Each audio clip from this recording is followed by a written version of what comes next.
So in here, we have null and then meow.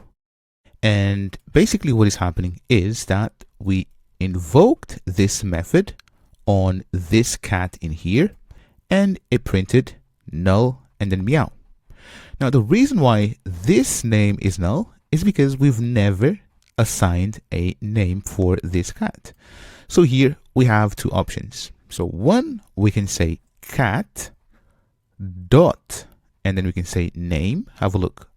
We have access to our field or our property name equals to, and then a value. So here, let's just say that we say rows. So if I run this, now we should see rows and then meow. That was funny, meow. Right, so if I hide this, now you can see that we are now setting the properties for our cats. Now, I'm actually showing you things the wrong way so that you understand why we do things and how people sometimes go about doing things, but this is actually incorrect. So the way that we are assigning the name for our cat is incorrect. So we should never have access to the internals of our objects. So cat in here, so this cat is one object and it has few properties, right? So currently just one, which is name. And here we are accessing directly the property. And this is wrong. So remember about access modifiers, so public, private, package protected, and whatnot. So here, what we should be doing is for all of our properties, we should be saying that they are private. And this method here, so let's just change this to public, right? So this is the public method that anyone that instantiates this can actually have access to it. Now, also what I'm going to do is, let's just take this. So we're going to take this class and we're going to create a new class in here.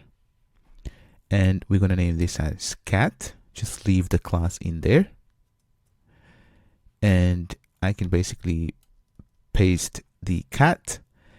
And now, so if I go back to main, I can delete this in here and have a look now. So cat.name is impossible for us to access right now because we're trying to access the internals of this cat. And the way that we should be accessing the internals of our objects is through methods. So let's just go back to cat in here. And in here, we have basically one method that meows, but let's also have another method. So let's just say public. And here I'm going to say void set and then name. And this will receive string name. Now we want to assign the name to our cat. So how do we do it? So we're going to say this dot name.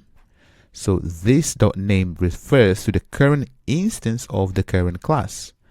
So it refers to this name in here for the particular object. And then this will be equals to name.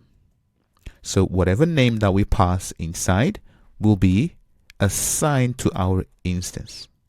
So if I go back to main, now I can say cat dot set name, and inside I can pass rows.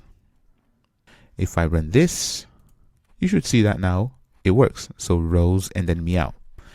Now what I'm going to do is, let me just take all of this. I'm going to duplicate this in here.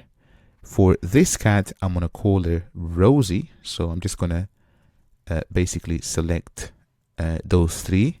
Say Rosie or Rose. There we go. And for this cat, I'm going to call it Star, for example. I'm out of names, to be honest. So Star. And here I'm going to say Star. Now have a look. So you can see that for this instance, so for this object, the name is Star, right? So this is what this dot name means. So for the current instance, so this is the current instance of the class called cat. Now if I run this, you can see that now we have Rose and then meow, and then star and then meow.